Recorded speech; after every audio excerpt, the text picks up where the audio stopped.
गिबियावनो सारनाव माखासे बर'नि गारबोनाय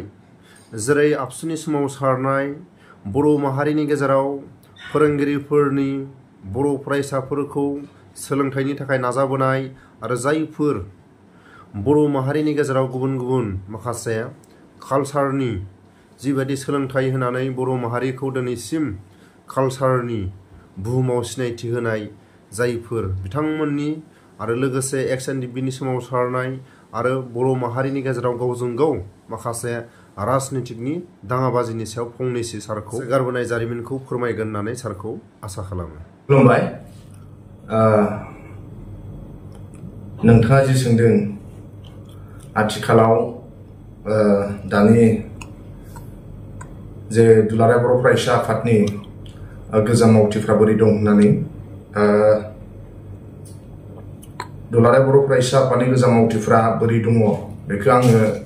एसां मोजाङै खबर लाजोबलायनाय जायाखै, नाथाय जोंहा गोबां खस्थ' जारलायाव दङ आं बेखौ मिथिगौ। हारिनि संग्राम जाय हारियाव खामानि मावो आं बेखौनो बुंबाय थादों, जाय हारिनि थाखाय खामानि मावनाय बे एक्स बि एल टि आनो जा बा एक्स एन डि बि आनो जा बा एबसुआनो जा, जोङो न'खराव जानो गैयैफ्रासो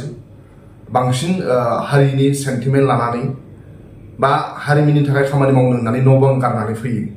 दा ओंखायनो गोबाव सम दुलाराय बर' फरायसा आफादावनो जा बा गुबुन गुबुन फरायसा बा गुबुन गुबुन आफादफोराव खामानि मावखांनायनि उनाव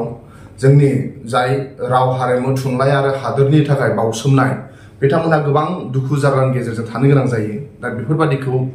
जोंनि सरकारफोरा नायनो नांगौ। जेला जेला नाया अब्ला बिथांमोनहा गोसोआ बायो। दा ओंखायनो हायोब्ला हारियाव जाय कन्ट्रिबिउसन होबोनाय बिथांमोनखौ एक नाम्बार मर्यादा होनो नांगौ। बिटिसिआ जों साफ्रोमबो बर'नि थाखायसो, आरोबाव बर'आसो बांसिन कन्ट्रिबिउसन होदों। दा ओंखायनो बिटिसि मोनखांनायनि उनावबो जुदि बिटिआर मोनखांनायनि उनावबो जुदि गुबुन गुबुन हारिफ्रासो जुदि बाव बांसिन खामानि दामानि साख्रि मुख्रि मोनोब्ला बियो मोजां जानाय नङा, बा बेयो जोंनि थाखाय हारिनि थाखाय बे हारिया जौगानाय नङा, आं बेखौ सानो। दा ओंखायनो बिटिसिआव बा बिटिआरआव अराय सम बर'आ जोङो एक नाम्बार प्रिफारेन्स मोनग्रोनांगोन। बे जायखि फरायनायावनो जा, बे जायखि साख्रि बाख्रियावनो जा, बे जायखि कन्टेक्ट खामानि सामानियावनो जा, बेखौ मानो होनबा बाव साफ्रोमबो बर'नि थै, बर'नि बिमानि बुख्रेबजानाय, जोंनि बिमा बिफाया बुख्रेब जादों पुलिस मिलिटारिजों, जोंनि जेनेरेशना संग्राम खालामदों। ओंखायनो जुदि जेनेरेशना जुदि संग्राम खालामखांनायनि उनाव मोनसे एरेन्जमेन्ट मोनखांनायनि उनाव जुदि बाव बिर जोहोलाव दावहारुफोरा जुदि बेमार नायजानोबो जुदि फैसा थायाब्ला, फिसा फिसौ स्कुलाव फोरोंनो थाखायबो बिथांमोनाव जुदि फैसा थायाब्ला, न' बां बारहुंखाजों बुखारलांखांनायनि उनावबो जुदि थानो थाखाय उन्दुनो थाखाय न' गैयाब्ला, जानो थाखाय मोजां जुदि ओंखाम मोनजायाब्ला, हारिनि थाखाय जुदि 20 बोसोर 10 बोसोर मावबाय, अब्ला बिथांमोनखौ जायफोरबो सहाय खालामनांगौ बे अयनाय जागोन। ओंखायनो गोबां एबसुनि मावथि बिथांमोनहाबो जाय एक्स जाबाय, बिथांमोननि हालोदा मोजां नङा। आं सानो बिथांमोनखौबो सम सम अनहरनो नांगोन, आं बेखौ सानो। आरो बिएससि एकर्ड जाबाय, बिटिसि एकर्ड जाबाय आरो बिटिआर एकर्ड जाबाय। जोङो जोंनि जेनेरेशननो जोंनो गोबां मुंख्लं जालांखांनानै बिएससि जोंनो होलांबाय, गोबां मुंख्लं आरो संग्राम खालामखांनानै जोंनो बिटिसि होबाय, दा जों बिटिआर मोनबाय।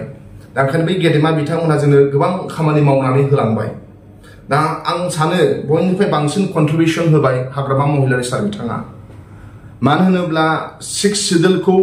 नर्थ इस्टआव फ्राय हाजोआरिफ्रासो मोनदों। जेरै मिज'रामाव 3 6 सिडुल दङ हिल्सनि थाखाय, त्रिपुरायाव मोनसे 6 सिडुल दङ हिल्सनि थाखाय, मेघालयआव 3 6 सिडुल दङ गार', खासि, जयन्तिया, बेबो हिल्सनि थाखाय, आसामाव डिमासाफोराबो हिल्सनि थाखाय, कार्बिफोराबो। नाथाय प्लेनावनो जोङो प्लेन ट्राइबेल हिसाबै जोंनो फार्स्ट हारि जायनाखि जों 6 सिडुल मोननाया, आंनि मोन्दांथिनि गेजेरजों बेखौ बै समनि बिएलटिनि दैदेनगिरि, बर'नि दैदेनगिरि, एबसुनि दैदेनगिरि मानाव गेदेर हाग्रामा महिलारि सार बिथाङा बर' हारिनो 6 सिडुल एरेन्जमेन्ट लाबोनो हाबाय। बिनि थाखाय मानाव गेदेर बिथांनिसिम साबायखर। आरो दिनै गोबां नर्थ इस्टआव रायजो मोनदोंब्लाबो नागाफोरानो जा मिजुआनो जा गुबुन गुबुना रायजो दङ नाथाय बिथांमोननि भाषाया 8 सिडुलाव रिकगनाइज नङा दा मानाव गिदिर हाग्रामा महिलारिया जोंनो 8 सिडुलाव जोंनि बर' भाषाखौ सोनानै गालांबाय ओंखायनो बिनिफ्राय देरसिन जोंहा मा कन्ट्रिबिउसन नांबावगौ जोंनो 6 सिडुल होबाय 8 सिडुल होबाय दा आथिखालनि बर' जेनेरेशना बिथांमोनाथ' जोंनो लाबोबाय दा जों मालाबा बुङो जोंनि गेदेमा बिथांमोनखौ उमुकमोना मा मावदों तुमुकमोना मा मावदों नाथाय बिथांमोननि जारिमिनखौनो जों फरायनानै नायाखै बिथांमोननि जारिमिनखौ जों मिथिया नाथाय बै गेदेमा बिथांमोना जोंनो बिराद होलांबाय जोंनो बिथांमोना इउनिभार्सिटि होफैबाय फरायनो थाखाय जोंनो बिथांमोना CIT होबाय फरायनो थाखाय जोंनो बिथांमोना गोबां साख्रि बिथांमोना होलांबाय गावसिनि BTC BTR आव दा जोङो बेयाव जोङो इउनिभार्सिटियाव फरायनानै गियान मोनबाय दा ओंखायनो दा जोंनि जेनेरेशना बे गेदेमा बिथांमोनखौ गाज्रि बुङामालासिनो बिथांमोना मा मावदों मा मावाखै होननानै नाथाय बिथांमोना गोबां जोंनो कन्ट्रिबिउसन होलांबाय दा आथिखालाव जोंना मा दानि जोंनि जेनेरेशना जोंना दा 0 दा ओंखायनो जों फैबाय थानाय समाव जोङो हारिनो जों मा कन्ट्रिबिउसन होगोन पजिटिभ कन्स्ट्राक्टिभा जोंना मा बे पजिटिभखौसो जों लानानै आगबारिनो नांगोन दा आलादा रायजो मोननाय मोनै बे जोंनि जेनेरेशनाव सोनारगोन जोंनि बिर जोहोलावजो बिथांमोना जेल सिङाव दङ बिथांमोनखौ बख'नाय बख'यि जोंनि माबायाव जोंनि जेनेरेशनाव सोनारगोन ओंखायनो आं बुंदों नों जुदि थाइजौखौ जानो लुबैदोंब्ला बे हाननांगोन नोंनो रावबो हाननानै होग्रा गैया जोंनि बिर जोहोलावफ्रा जुदि जेलनिफ्राय गनो नांगौ जोङो होसिख्रावनो नांगोन जोङो खायदा कौशल बाहायनो नांगोन नङाबा रावबो दिल्लीयानो जा दिसपुरानो जा जोंनि बिदा फंबाय जेलाव थानाय बिथांमोनखौ बख'नाय नङा दा ओंखायनो जोंनि जेनेरेशनाव बे सोनारबाय आं सानो मोनसे जेनेरेशना जुदि ज' फैयोब्ला मोनसे जेनेरेशना पलिटिकल सिस्टेमखौ मिथियोब्ला जोङो डेम'क्रेटिक मुभमेन्ट खालामनायनि गेजेरजों महात्मा गान्धी भारतनि माहारियारि बिफा महात्मा गान्धीया जि लामा देखायलांदों बेनि गेजेरजों जोंनि हानि रैखाथि जोंनि रावनि रैखाथि हाजार बोसोर जोंनि फिसा फिसौआ बे हायाव थैजासे रायजो जानो थाखाय बे एरेन्जमेन्ट्सखौ जों होलांनो हागोन ओंखायनो मोनसे जेनेरेशना जोङो पजिटिभ साननानै मोनसे जेनेरेशना जोङो सारा बुहुमाव बोरै सोलिदों बेखौ जोङो बुजिनानै लानानै जों आवगायबोनो नांगोन आरो जों जाथियाव नैबे पलिटिकेल नांलायबाय थायोबा जोंहा खहा दङ दा जोंहा जोबोद खहा दङ ओंखायनो हायोब्ला जोंनि राजखान्थि दैदेनगिरि बिथांमोना ज' जानानै जुदि जोंखौ जखायसेल' बर'फ्रा मोनसे पलिटिकेल एरेन्जमेन्टखौ ज' थायोब्ला जोंहा साबसिन जागोन दा गोबां गुबुन हारिया जोंनि हायाव हाबजोब्बाय दा पलिटिकेलनि थाखाय गुबुन हारिखौ बांसिन प्रिफारेन्स होनो गोनां जाबाय जोंनि हारिया थालांबाय गोबां बे जि पलिटिकेल पार्टियानो फैया गुबुन हारिखौ बुरखायनो थाखाय गावनि हारिनि संग्रामिफोरखौ गावनि हारिनि गोबाव सम 15 बोसोर 20 बोसोर जाया लोङा न' बां गारनानै मुभमेन्टआव थाग्राफोरखौ बे पलिटिकेलनि थाखायनो बिथांमोनखौ बावगारलांबाय दा ओंखायनो बे पलिटिकेल सिस्टेमखौल' नायामालासिनो जोङो जेनेरेशनखौ नायनांगोन हारिखौ नायनांगोन पलिटिशियानफोरा 25टा 20टा सिटनि थाखाय बिथांमोना सानो नाथाय जोङो 25 लाख 30 लाख बर' फिसाफोरनि थाखाय साननो नांगोन गेदेमा बिथांमोना नेक्स्ट इलेक्शननि खोथाखौ सानगोन जों नेक्स्ट जेनेरेशननि खोथाखौ सानगोन दा ओंखायनो जा पलिटिक्सनि खोथा साननायाव गोबां जोंहा मुभमेन्ट समाव जोंहा फरायसा आफादावनो जा बा गुबुन माहारियारि आफादफ्राव खामानि मावबोनाय बिथांमोनहा दिनै पलिटिशियान बिथांमोनहा गुबुन हारिफोरखौबो बुरखायनानै लाखिनांगौ भट मोननांगौनि थाखाय गावजों गोबाव सम संग्राम खालामखानाय गावजों गोबाव सम थाबोनानै खामानि मावबोनाय बिथांमोनखौ बावगारलांजोब्बाय बेबादिबा जोंहा हारिया खहा दङ ओंखायनो जोंहा दाबो जोङो दावहाया जोबाखै जों दावहाखौ नांलांनो नांगोन डेम'क्रेटिक वेजों महात्मा गान्धीया बुंलांनाय आरो बर'नि बिफा बड'फा उपेन्द्रनाथ ब्रह्म दिन्थिलांनाय आरो बड'फाया मोनसे बाथ्राखौ बुंलांदों बेखौ जों साफ्रोमबो गोदान जोलैया गोसोआव लाखिनांगोन आं थैलांनाय सिगाङाव आंहा इसिबां दाहा थानाय नङा नाथाय आं थैलांनायनि उनाव आंनि सानस्रि आरो सान्थौखौ थैफायोब्ला दुखु थागोन ओंखायनो जों बड'फाखौ अकल मानिबा जानाय नङा गोरबो सिङाव सोनानै बिथांनि बुंनाय बाथ्राफोरखौ जों गनायजोबनांगोन आरो बेजों जोङो जोंनि हारिखौ रैखा होनांगोन नङाबा जोंहा सोनाबहा जोंनि हायाव गोबां गुबुन हारिया हाबफैबाय खोलाहा जोंनि हायाव गोबां गुबुन हारिया हाबफैबाय सानजाहानि बर'फ्रा गोबां ना रावा गैला गाननाया गैला दख'नाया गैला दा ओंखायनो जुदि जों सानजानायाव जुदि रैखाथि गैयाब्ला खोलाहा फारसेनिफ्राय जुदि जों रैखाथि गैयाब्ला सोनाबहा फारसेनिफ्राय जों जुदि रैखाथि गैयाब्ला जोंहा आरो गुबुन सिनायथि गैया गुबुनाव थांना थानो थाखाय जोंहा गुबुनाव जोंहा हा गैया बे हाखौनो जोंनि आबै आबौआ होलांदों बे हाखौ जोंनि आबै आबौआ दानस्रांदों बे हानि सिङाव जोंनि आबै आबौनि बेसेन दङ बेनो जोंनि सिनायथि बेयावनो जोंनि रैखाथि ओंखायनो जों बेखौ बे हायावनो जों थांना थानो थाखाय जुजिनो नांगोन बे हायावनो जों साफ्रोमबो गावनि बिदा फंबायखौ रैखाथि होनो नांगोन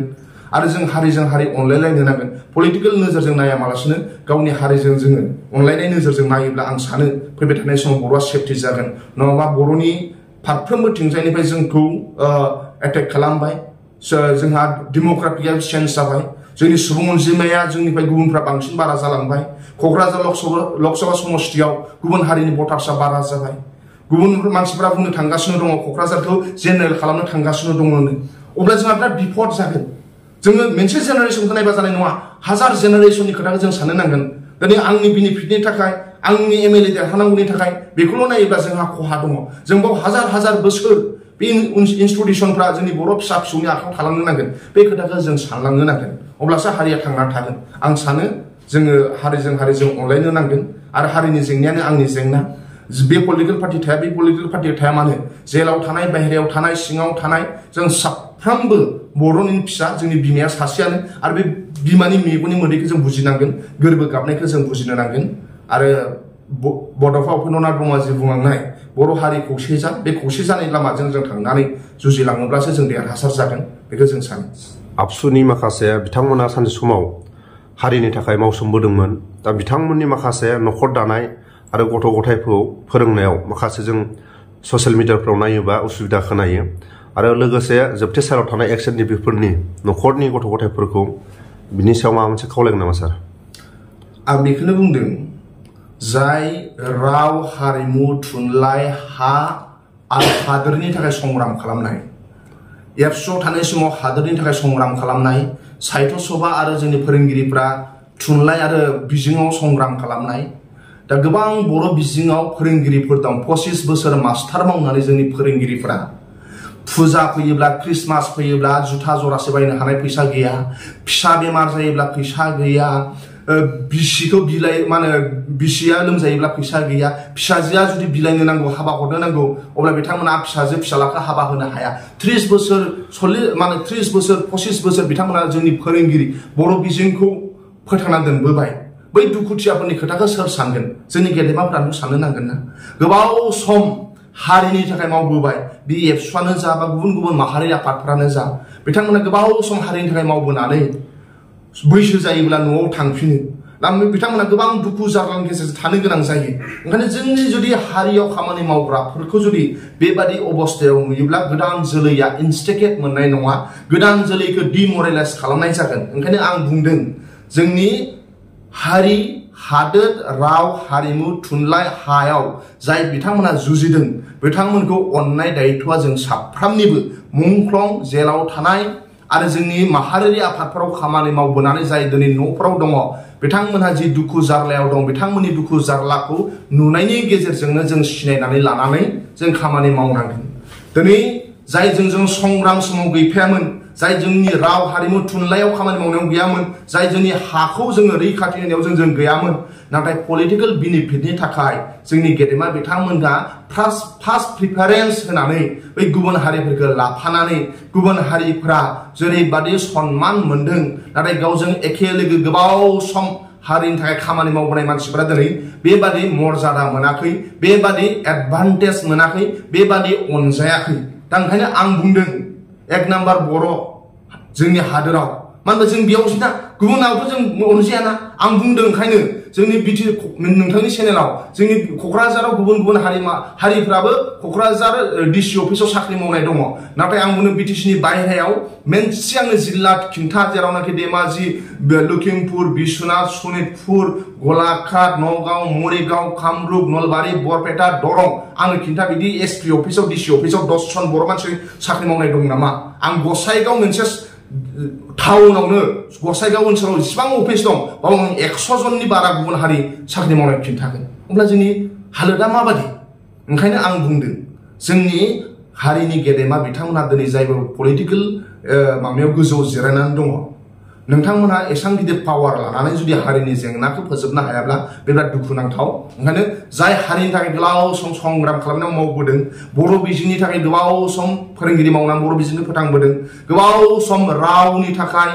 हारिमुआव जाय गान खननानै हारिमुखौ फोथांना दोनबोदों दामनाय देनायनिजों लोगोसे, दिनै बिथांमोनखौ बोजबजोबनानै बिथांमोननि जेंनायाव बिथांमोनखौ नायनाय, बिथांमोनखौ मदद होनाय बेजोंसो जागोन। नङाबा गोलाव सम नोंजों थाफानानै संग्राम खालामबाय, दिनै जुदि बिथाङा जुदि दिनै हाबा जानो थाखाय फैसा गैयाब्ला, बिथाङा जुदि फिसालाफोरखौ फोरोंनो थाखाय जेबो गैयाब्ला, बेथ' दुखुनांथावना। गोदान जोलैखौ इन्सटिगेट खालामनाय नङा, गोदान जोलैखौ हारिनि थाखाय खामानि मावनो बिथांमोना थुलुंगा होनाय नङा। ओंखायनो आं बुंदों आंनि साननायाव, ओंखायनो हारिया एक नाम्बार मोनग्रोनांगोन। पलिटिकेलनि थाखाय गुबुन हारिखौ बोजबनानै लानानै बिथांमोननोसो सब होजोबबा जानाय नङा। जोंनि बड'लेण्ड ओनसोलाव जोंनि बर'नि कन्ट्रेक्टरफ्रा फार्स्ट खामानि मोनग्रोनांगोन। गुबुन हारिखौ गुवाहाटिनिफ्राय थांनानै मारवालिफ्रा हिन्दी भाषिफ्रा दादागिरि देखायोबा जानाय नङा। रावनिबो हिन्दी भाषिया जोंनि थाखाय मुंख्लं जानाय गैया। सासे हिन्दी भाषि जोंनो खिन्था बर'नि थाखाय दानथार जानाय, बुथार जानाय, बर'नि थाखाय गावजानाय। जाहा बर'आसो दङ। बड'लेण्ड मुभमेन्टआव गोबां दिल्लीयाव आन्दलन जादों। बे समाव